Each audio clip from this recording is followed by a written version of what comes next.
নির্বাচন কমিশন রেফারির ভূমিকা পালন করবে উল্লেখ করে প্রধান নির্বাচন কমিশনার এম নাসির উদ্দিন বলেছেন, আগামী নির্বাচনে কেন্দ্র দখল, ব্যালট বাক্স ছিনতাইয়ের কোনো সুযোগ দেওয়া হবে না। এপ্রিল কিংবা ফেব্রুয়ারি নয়, যে কোনো সময় সুষ্ঠু নির্বাচন আয়োজনে কমিশন প্রস্তুতি গ্রহণ করছে বলেও জানান তিনি। নূর হোসেনের রিপোর্টে বিস্তারিত। লন্ডনে প্রধান উপদেষ্টা ডক্টর মোহাম্মদ ইউনূসের সঙ্গে বিএনপির ভারপ্রাপ্ত চেয়ারম্যান তারেক রহমানের বৈঠকের পর নির্বাচন নিয়ে অনিশ্চয়তা কেটেছে। যৌথ বিবৃতিতে আগামী ফেব্রুয়ারি মাসে নির্বাচন আয়োজন করা হতে পারে বলে জানানো হয়।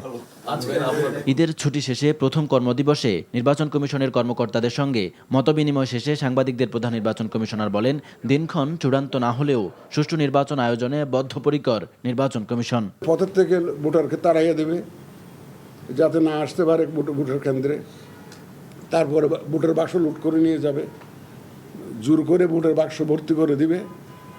সেই সুযোগ এইবার পাবে না। অনেকে হয়তো আশা করে বসে থাকবেন যে আমার তো অসুবিধা নাই, ওই কেন্দ্র 10টা তো আমি দখল করে জিতে যাব। সুতরাং তাদের ঘুম ভাঙানো উচিত, তারা দিবা স্বপ্নে আছে। এই স্বপ্ন বাস্তবায়িত হবে না কোনোদিন। এ সময় নির্বাচন কমিশনের নিরপেক্ষতা নিয়ে কয়েকটি দলের আপত্তির বিষয়ে সিইসির কাছে জানতে চান সাংবাদিকরা। কয়েকটি রাজনৈতিক দল নির্বাচন কমিশনের নিরপেক্ষতা নিয়ে প্রশ্ন করেছে, তাদেরকে আস্থায় আনার জন্য আপনারা কি পদক্ষেপ নেবেন? আস্থায় আনা এখন আল্লাহর কাছে খুঁজেছি যে আল্লাহ তাদেরকে আস্থায় নিয়ে আসো, আর কি করবো আমি বলবো। কিন্তু রাজনৈতিক কারণে ওদের অনেক ধরনের কথাবার্তা বলতে হয়, এই বক্তব্য দিতে হয়। আমি এগুলোকে রাজনৈতিকভাবে দেখি। আমার অফিসারদেরকে আজকে বলেছি, আপনারা রাজনৈতিক সচেতন থাকবেন, কিন্তু রাজনীতিতে জড়াবেন না।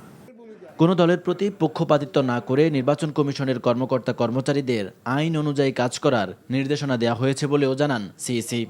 নূর Hossain, NTV news, Dhaka. Bundle থাকলে প্রতি সেনমানিতে টাকা বাঁচবে। বিকাশ সেনমানি বান্ডেল কিনে জিতুন প্রতি লেনদেনে।